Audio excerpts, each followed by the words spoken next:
다 같이 일어나셔서 누가복음 8장 18절 말씀을 한 목소리로 읽겠습니다. 시작.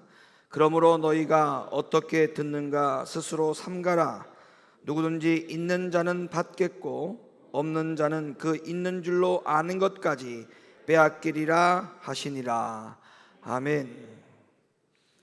말씀을 듣는 자의 책임이라는 제목을 가지고 여러분들에게 오늘 주일 2부 예배의 하나님 말씀을 드리도록 하겠습니다.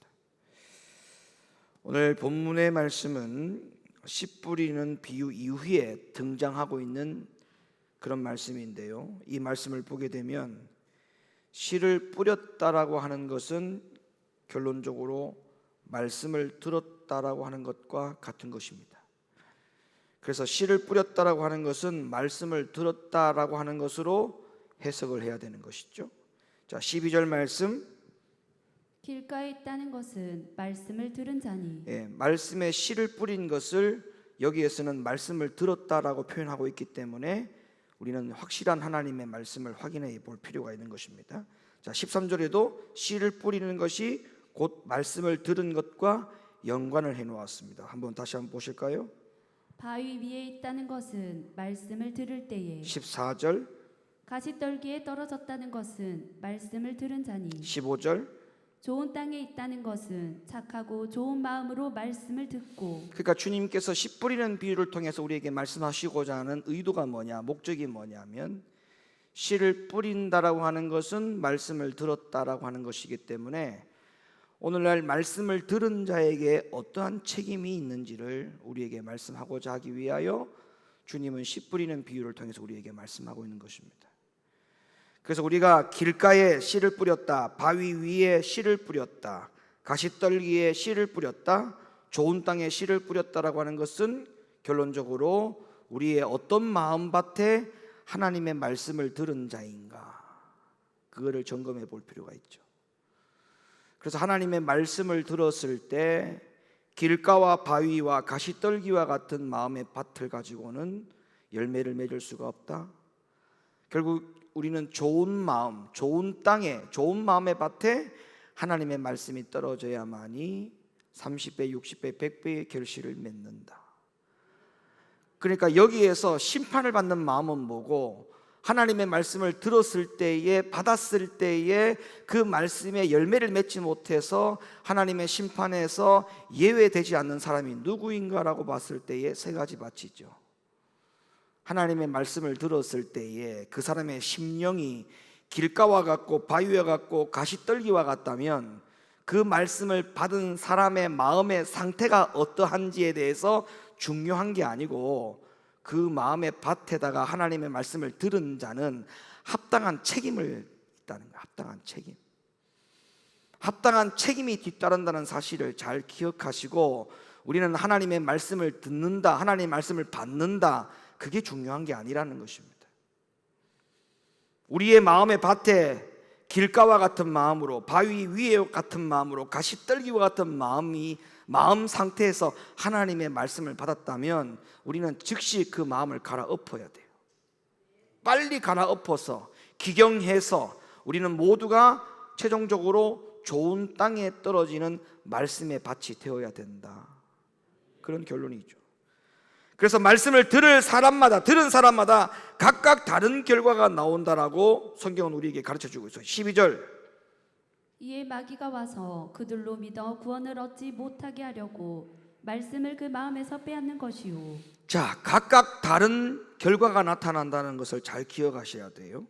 마귀가 와서 그들로 믿어 구원을 얻지 못하게 하려고 말씀을 그 마음에서 빼앗아 간다. 13절.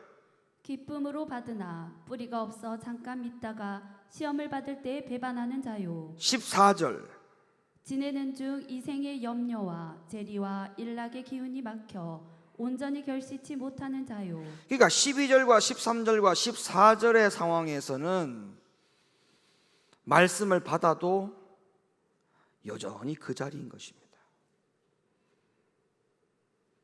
그러니까 12절과 13절과 14절의 상태에서 교회 생활을 아무리 오래 해도 그 사람은 말씀 받은 것이 없어져요. 다 없어져요. 왜 없어지느냐? 마귀가 와서 가져가죠. 뿌리가 없어서 말라 비틀어 죽죠. 이생의 염려와 재리와 일락의 기운이 막혀서 열매를 맺지 못하죠. 그러니까 이 12절과 14절로까지의 마음의 밭으로는 아무리 신앙생활을 오래 해도 말씀 받은 것이 하나도 없어요. 그러니까 그전이나 지금이나 나중이나 그 사람의 영적 상태나 믿음 생활의 모습을 보면 변화가 없습니다. 변화가 없지요. 늘 그 자리죠. 오늘날에도 10년 전에도 교회를 또 돌아다니고 10년 전이나 지금이나 아직까지도 교회를 정착 못하고 교회를 계속 다니는 거. 이게 왜 그럴까요? 교회가 마음에 안 들어서 그런 게 아니에요. 자기의 심령의 밭이 하나님의 말씀에 씨앗이 뿌려졌을 때 아직까지 갈아엎고 기경이 되지 못했다는 증거입니다. 말씀을 들을 때에 마귀가 와서 그 말씀을 빼앗아 갔든지, 뿌리가 없어서 말라 비틀어졌든지, 이생의 염려와 재리와 일락의 기운이 막혀서 결실치 못했다는 그 결과의 증거인 것입니다. 그러니까 말씀을 받을 때에 말씀을 받은 자에게는 반드시 책임이 있다는 사실을 기억하셔야 돼요. 그런데 누가복음에서는 이 말씀 이후에 다음과 같은 말씀으로 이어집니다. 자, 누가복음을 한번 가볼게요. 누가복음 11장 33절 말씀. 누구든지 등불을 켜서 속에나 말 아래 두지 아니하고 등경 위에 두나니 이는 들어가는 자로 그 빛을 보게 하려 함이니라. 자, 하나님의 말씀이 빛의 역할과 같은 것입니다. 하나님의 말씀이 내 심령이 어두워졌을 때, 그 말씀이 빛으로 올 때에는 어두워진 마음이 밝아지는 것이죠. 하나님의 말씀이 머리에 생각으로 왔을 때 생각이 어두워진 영역의 부분들이 하나님의 말씀이 들어오면 빛으로 환해지는 것입니다. 등불을 켜는 목적이 바로 뭐예요? 빛을 내기 위한 건 아닙니까? 근데 등불을 켜는데 등불을 어디다 켜느냐가 굉장히 중요한데, 속에나 말 아래에 등불 켜는 사람 없다? 맞지요? 예? 이 뭡니까? 숨겨질 만한 곳, 숨겨둘 만한 곳, 숨겨둘 만한 곳에다가 등불 켜는 사람이 있습니까? 숨겨두기 위해서 숨겨둔 장소에다가 불을 왜 킵니까? 불을 안 켜죠. 그릇을 말하거든요. 그릇 안에다가 불을 켤 사람이 어디 있습니까? 아무도 없죠. 그러니까 등경 위에 두나니, 왜? 이유가 뭘까요? 모든 사람들이 들락날락하는 곳에다가, 빛이 필요한 곳에다가 합당한 빛을 비추기 위해서 등경 위에다가 불을 켜지 않습니까? 하나님의 말씀을 왜 듣습니까? 깨닫기 위해서 듣는 거 아닙니까? 몰라서 무지해서 사망의 음침한 골짜기로 가는 길을 가지 않도록 하기 위해서. 그래서 하나님 말씀을 듣는 거 아닙니까? 하나님의 진리를 똑바로 알고 하나님이 원하는 방향으로 설정을 해서 신앙생활을 달려가기 위해서.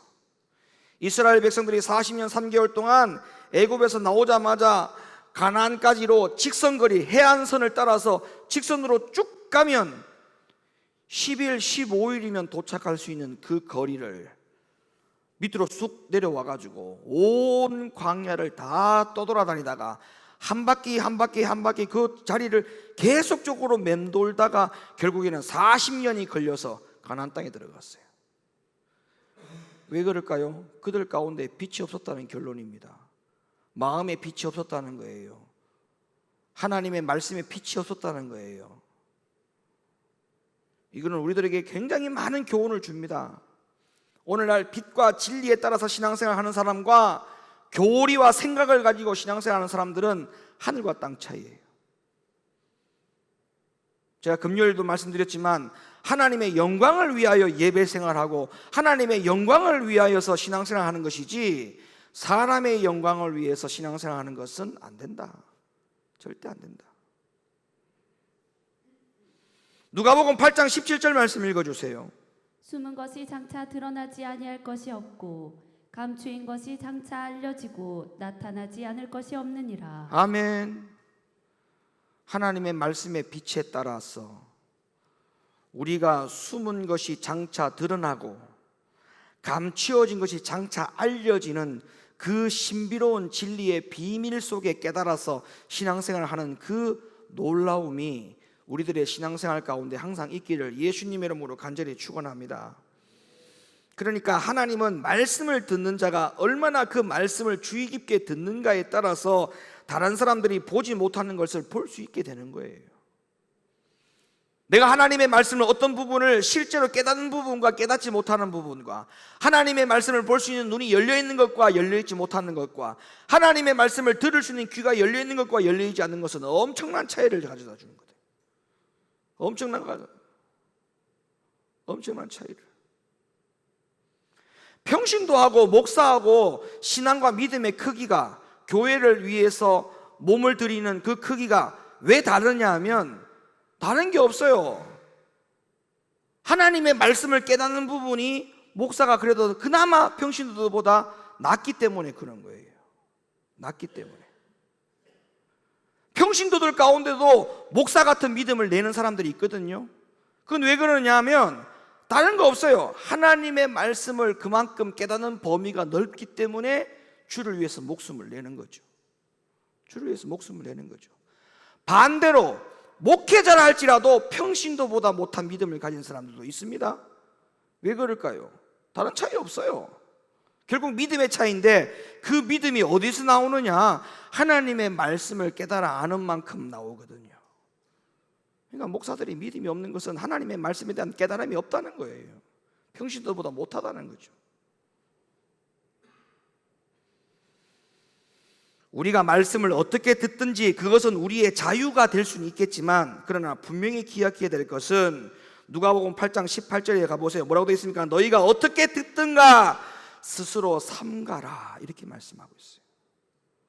어떤 게 말씀을 듣든가 스스로 삼가라, 엄중한 경고를 하고 있어요. 이 말씀에서 삼가라고 하는 뜻이 무슨 뜻인지 아십니까? 이 말은 하나님의 말씀을 들을 때에 주의 깊게 깨어있어 사려 깊게 들으라, 그 말이에요. 왜? 들어놓고 행치 아니하면 심판받는다는 거예요. 그 말씀을 들어놓고 행하지 않으면 그 사람은 열매를 맺는 신앙생활을 하지 못하기 때문에 주님은 거기에 대해서 말씀을 듣는 것에 대한 책임을 묻겠다는 거죠. 책임을 묻겠다는 거죠. 그래서 누가복음에서 이렇게 말씀을 기록하고 있어요. 누가복음 8장 18절. 누구든지 있는 자는 받겠고 없는 자는 그 있는 줄로 아는 것까지 빼앗기리라. 이런 거예요. 그러니까 하나님의 말씀은 대단한 거예요. 깨달으려고 하는 자에게 주님의 말씀을 더 주시고, 깨닫지 않으려고 하는 자에게는 있는 말씀도 빼앗아 가요. 그러니까 주님의 말씀은 대단한 거예요. 대단한 거예요.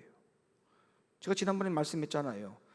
태초에 1장부터 나오는 천지 창조를 하셨던 그 하나님 입에서 나오는 말씀으로 온 우주를 만드셨는데, 그 말씀이 오늘날에도 이 성경을 통해서 기록되어 있으니까 천지 창조하셨던 하나님의 말씀은 지금도 살아 역사하여 움직이는 것입니다. 그러면 우리 하나님은 어떤 하나님이냐? 창세기 1장 1절부터의 하나님이 돼야 돼요. 창세기 1장 1절부터의 하나님. 그런데 오늘날 하나님이 구약의 그 많은 권능을 행하고 전지전능하신 하나님은 온데간데 없어. 마태복음에서부터의 하나님, 아니면 성경의 구절마다 내가 좋아하는 구절의 하나님. 그런데 그 좋아하는 구절의 하나님이 자기가 못할 때에 그거를 이용하는 성경 구절이 꽤나 많습니다.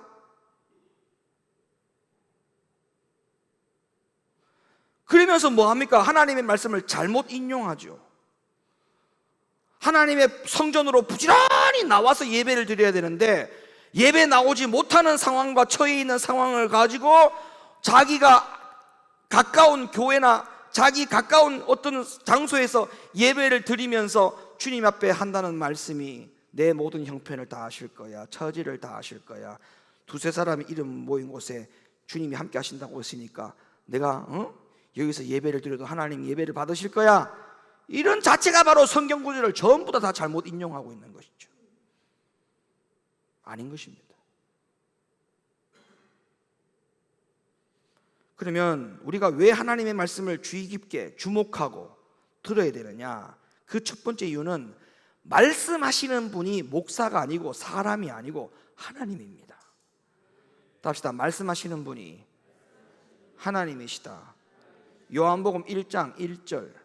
태초에 말씀이 계시니라. 이 말씀이 하나님과 함께 계셨으니 이 말씀은 곧 하나님이시니라. 말씀하시는 분이 하나님이에요. 말씀하시는 분이. 이사야 43장 1절. 야곱아, 너를 창조하신 여호와께서 이제 말씀하시느니라. 이스라엘아, 너를 조성하신 자가 이제 말씀하시느니라. 마가복음 4장 14절. 뿌리는 자는 말씀을 뿌리는 것이라. 그러니까 말씀을 누가 하시느냐면 목사님이 하는 게 아니에요. 말씀을 하시는 자가 누구냐면 하나님이에요. 하나님. 그러니까 말씀을 주의 깊게 사려 깊게 집중해서 들어야 될 이유가 바로 거기에 있는 거예요. 사람의 말로 오늘도 목사님이 말씀하신다. 그러니까 말씀 시간에 주목하지 않고 그렇게 듣는 거예요. 가볍게 듣는 거예요. 말씀을 가볍게 듣는 거예요. 여러분, 이 강단에 예수님이 직접 살아 역사하셔서 이곳에서 말씀을 전한다고 하면 여러분 말씀을 어떻게 듣겠습니까? 아무리 모르긴 몰라도 강단 위에 올라와서 자리에 앉아서 말씀 들을 걸. 예수님이 살아서 여기서 말씀을 전한다면 최대한 주님 가까이 옆에 붙어서 말씀을 들으려고 하지 않겠습니까? 그건 고사하고, 그런 건 고사하고, 이렇게 앉아서 하나님의 말씀을 듣는데도 불구하고 정신을 딴 데다 놓고 그런가 보다 말씀을 이해하려고만 하고 그런 수준으로 말씀을 듣는 것은 요한복음 1장 1절, 이사야 43장 1절, 마가복음 4장 14절에 말씀하신 그 말씀이 나와 상관이 없는 말씀이 됩니다. 뭐냐?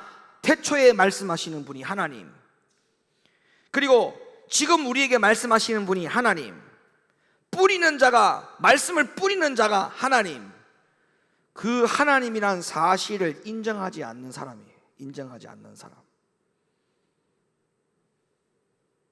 왜 말씀 시간이 귀하냐?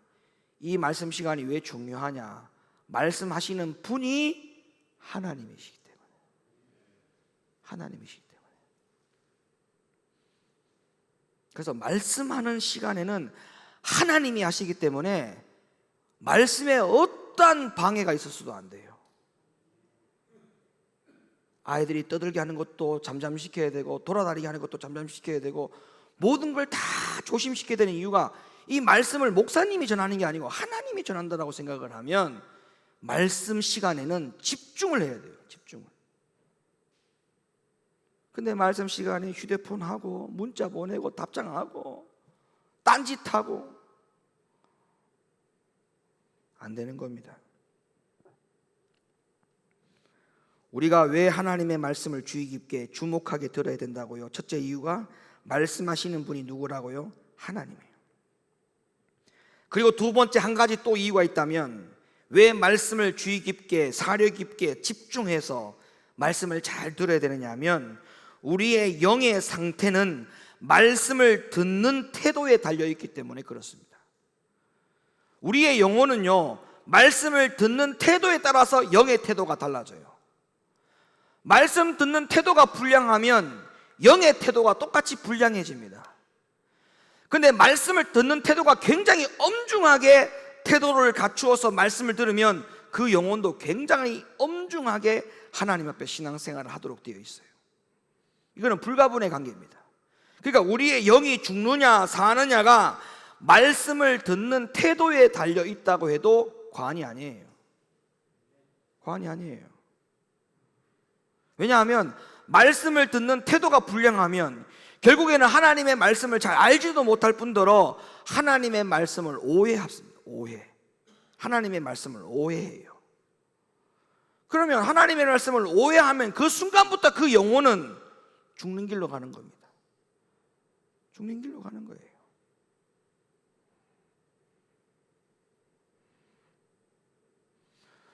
말씀이 우리의 영적인 신앙생활을 다 뼈대와 같이 바로잡아 줍니다. 이 말씀이 전부 다다. 예. 우리 교회의 청년들이 왜 이렇게 신앙생활을 잘하느냐 하면 앞으로도 잘할 거지만 왜 잘하느냐 하면 어릴 때부터 우리 교회에서 말씀을 들어왔거든요. 말씀을. 그 말씀이 기초가 단단히 세워지니까 목사님이 뭔가 지시를 하고 뭔가 부탁을 하거나 뭔가 이렇게 해야 된다고 하는 의견을 제시하면 그냥 그게 하나님의 말씀인 줄 알고 당연히 그렇게 해야 되는 줄 알고 소화를 해내잖아요. 소화를 해내잖아요. 소화를 해내잖아요. 여러분, 바울이 이렇게 이야기합니다. 고린도후서 2장 15절. 우리는 구원을 얻은 자에게나 망하는 자들에게나 하나님 앞에서 그리스도의 향기니 이 사람에게는 사망으로 쫓아 사망에 이르는 냄새요 저 사람에게는 생명으로 쫓아 생명에 이르는 냄새라. 아멘. 누가 이것을 감당하리요? 아멘. 여러분, 하나님의 말씀에 여러분의 모든 영적인 모든 것이 다 달려있다라고 생각하시고 하나님의 말씀을 여러분의 영적인 문제에 죽느냐 사느냐의 문제로 결부시키기를 예수님의 이름으로 간절히 축원합니다. 마지막으로 왜 하나님의 말씀을 주의 깊게 주목하게 잘 들어야 되는지 또 한 가지 마지막 이유를 드리자면 하나님의 말씀에는 구원의 길이 있기 때문에 그렇습니다. 하나님의 말씀에는 뭐가 있다고요? 구원의 길이 있다. 여러분, 구원을 받기 위해서는 반드시 필요한 게 뭐라고 했죠? 거룩이라 했습니다. 거룩. 구원을 얻기 위해서는 반드시 거룩이에요. 신앙생활의 연륜이 아니에요. 내가 교회에서 어떤 직분을 받았느냐 그거 가지고 구원받는 게 아니에요. 교회에 와서 구원받을 수 있는 유일한 길은 뭐냐 하면 우리가 거룩해져야 돼요. 그런데 이 거룩은 뭘로 가능하냐? 거룩은 하나님의 말씀을 들음으로만 가능합니다. 하나님의 말씀을 듣고 내가 회개하고 인생의 잘못되어진 부분을 완전히 방향을 전환시켜서 완전히 다른 삶을 살아가는 그러한 도약이 있지 아니하면 그 사람은 거룩해진다라고 말할 수 없어요. 그러니까 우리가 거룩해질 수 있는 유일한 방법은 뭐냐 하면 하나님의 말씀으로만 거룩해진다라고 하는 것이 성경입니다. 성경. 히브리 12장 14절 말씀. 거룩함을 따르라. 이것이 없이는 아무도 주를 보지 못하리라. 자, 거룩이 제일 중요하죠. 그러면 거룩은 무엇으로 이루어지느냐? 시편 12편 6절. 여호와의 말씀은 순결하며 흑도간 위에 7번 단련한 은 같도다. 아멘.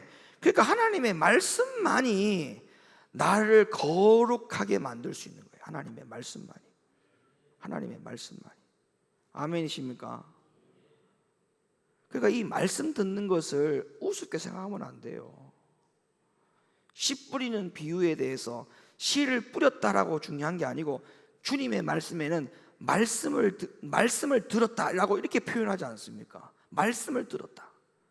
말씀을 들었다. 여러분, 하나님의 말씀으로 들어야 돼요. 하나님의 말씀으로. 그래서 이 거룩의 말씀의 씨가 우리 안에 뿌려지는 사람은 어떻게 살아갈 수밖에 없느냐? 어떤 거룩이 이루어지느냐? 요한 1서 3장 3절로부터 9절 말씀. 주를 향하여 이 소망을 가진 자마다 그의 깨끗하심과 같이 자기를 깨끗하게 하느니라. 죄를 짓는 자마다 불법을 행하나니 죄는 불법이라. 그가 우리 죄를 없이 하려고 나타내신 바 된 것을 너희가 아나니 그에게는 죄가 없느니라. 그 안에 거하는 자마다 범죄하지 아니하나니 범죄하는 자마다 그를 보지도 못하였고 그를 알지도 못하였느니라. 자녀들아, 아무도 너희를 미혹하지 못하게 하라. 의를 행하는 자는 그의 의로우심과 같이 의롭고 죄를 짓는 자는 마귀에게 속하나니 마귀는 처음부터 범죄함이니라. 하나님의 아들이 나타나신 것은 마귀의 일을 멸하려 하심이니라. 하나님께로서 난 자마다 죄를 짓지 아니하나니 이는 하나님의 씨가 그의 속에 거함이요 저도 범죄치 못하는 것은 하나님께로서 났음이라. 아멘. 교회에 나오는 것을 자랑하지 말고 교회에 나오는 그 자체를 대단한 일이라고 생각하지 말고 하나님의 말씀을 내가 얼마나 주의 깊게 듣고 들은 말씀에 대하여 책임을 질 만한 행동을 하고 있는가 없는가 그것을 더 깊이 생각하고 그것을 가장 크게 여기는 믿음의 삶의 사람이 되어야 됩니다. 그래서 여러분들의 자녀가 부모에게 와서 오늘 제가 해야 될 일이 무엇인가요? 라고 묻고는 부모가 그래 오늘 네가 해야 될 일은 이거야 그렇게 얘기를 했는데 그 부모의 이야기를 들은 자녀가 그걸 하지 않고 안중에도 없다면 여러분 어떻게 하겠습니까? 에? 그리고 또 와요. 또 와서 오늘 제가 해야 될 일이 뭡니까? 그럼 부모가 또 이야기를 해줘. 근데 또 안 해. 근데 또 자녀가 또 와. 오늘 제가 해야 될 일이 뭡니까? 오늘 네가 할 일이 이거야. 또 안 해. 그러면 그 다음에 부모가 어떻게 해요? 네가 할 일 없다. 아니, 네 할 일 없다. 그럼 자녀가 또 이렇게 하겠죠. 아니요, 주세요. 아니, 네가 할 일 없어. 자, 진짜 할 일이 없어서 그럴까요? 뭐 때문에? 지금까지 말을 했는데 순종 안 하잖아요. 우리가 지금 신앙생활을 그렇게 하고 있다고요. 말씀을 들었어요. 행해야 되잖아요. 안 해. 그럼 또 말씀을 또 들으러 왔어. 영적인 부모인 하나님의 말을 또 들으러 왔다고요. 눈 떠요, 눈. 또 들으러 왔어. 또 안 해. 그러면 또 와가지고 하나님 아버지의 말씀을 또 들어. 행해야 돼. 안 해. 하나님이 뭐라 하겠어요? 생각해봐요 한번. 들으러 왔네. 관심을 두지 않습니다. 왜? 들으러만 왔다는 걸 하나님이 알아요. 오늘 여러분 교회에 하나님 말씀 들으러 왔습니까? 그럼 다음 주에 또 들으러 오겠네요. 그거 들으려고 교회를 몇 년 다녔습니까? 지금까지. 그만하실 때 안 됐어요?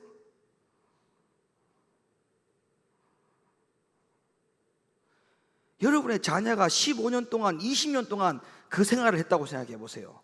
또 들으러 왔어요?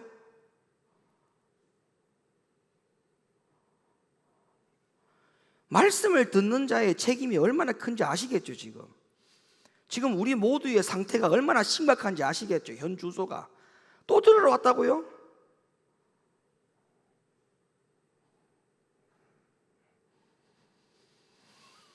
우리는 하나님의 교회에 와서 하나님의 말씀을 수천 번 들었습니다. 수천 번. 수십 년 동안. 그런데 아무것도 하지 않습니다. 여러분, 만약에 사단이 교회에 출석하는 교인이 되었더라도 지금의 우리들처럼 수천 번 말씀을 듣고도 전혀 행동하지 않는, 말씀 앞에 통회하고 자복하고 회개하지 않는 그런 자세와 같지 않을까요? 예? 사탄 마귀가 여기서 20년 동안 교인으로 앉아있다고 해보세요. 그 교인은 절대 순종하지 않습니다. 근데 우리는 사탄 마귀가 아니잖아요, 스스로. 에? 사탄 마귀가 아닌데 왜 하나님의 말씀을 듣고 행하지 않습니까? 에? 사탄 교인처럼 신앙생활 하면 안 돼요. 에?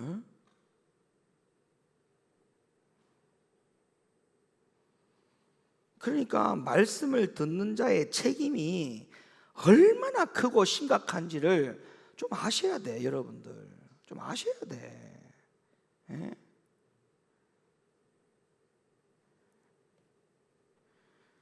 누가복음 8장에서 씨를 뿌렸다라고 하는 것은 말씀을 이미 들은 상태라고 분명히 지적하고 있지 않습니까? 자, 12절 다시 한번 봐봐요. 길가에 있다는 것은 말씀을 들은 자니. 들었어요. 들었다고요. 지금 여러분 보고 하는 말이에요. 말씀을 들었다. 말씀을 들었다. 10년 전부터, 15년 전부터, 20년 전부터 너는 말씀을 들었다. 이렇게 지금 이야기하지 않습니까? 13절. 바위 위에 있다는 것은 말씀을 들을 때에. 14절. 가시떨기에 떨어졌다는 것은 말씀을 들은 자니. 15절. 좋은 땅에 있다는 것은 착하고 좋은 마음으로 말씀을 듣고.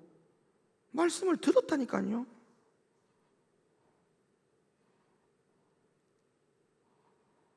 근데 보세요. 아까도 얘기했잖아요. 들었어요. 또 들었어요. 또 들었어요. 하나님은 계속적으로 이걸 해라, 이걸 해라, 이걸 해라고 말씀을 하셨어요. 행하지 않아요. 그럴 때에 주님이 뭐라고 말씀하신다고요? 누가복음 8장 18절. 누구든지 있는 자는 받겠고 없는 자는 그 있는 줄로 아는 것까지 빼앗기리라. 더 이상 주님이 말씀 안 준다는 겁니다. 이야기는 더 이상 주님이 대화의 상대로 삼지 않겠다는 거예요. 나하고 너하고 이제는 대화 상대가 안 된다. 안 된다는 거예요.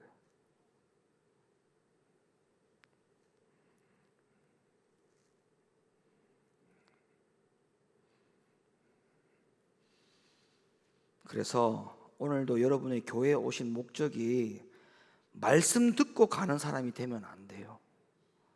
말씀 듣고 가는 사람. 자녀가 부모한테 와서 말씀을 듣고 부모가 오늘 이것 좀 해라. 예, 그거 해내야 돼요. 그래야 다음번에 왔을 때 하나님과 대화가 돼요.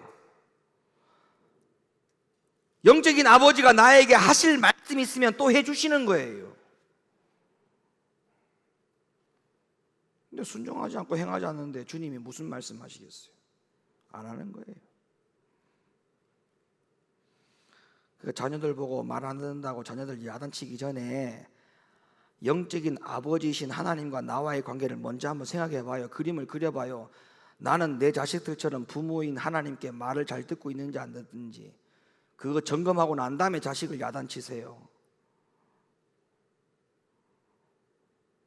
부모도 하나님 앞에 순종 못하면서 자식이 부모의 말에 순종 안 하면 그거 기분 나빠가지고 야단치고 하죠. 그러기 전에 하나님하고 나와의 관계를 좀 먼저 점검해봐요.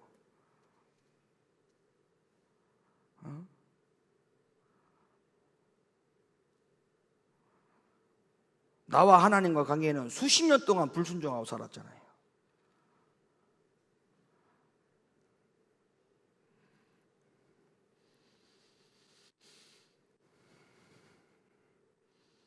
말씀을 듣는 자의 책임이 얼마나 큰지를 오늘 알고 돌아가시기를 바랍니다. 믿으십니까? 따라합시다. 말씀을 듣는 자에게 책임이 있다. 아멘이십니까? 이 믿음으로 사시기를 예수님의 이름으로 축원합니다. 이 시간 말씀 붙들고 기도합시다. 하나님.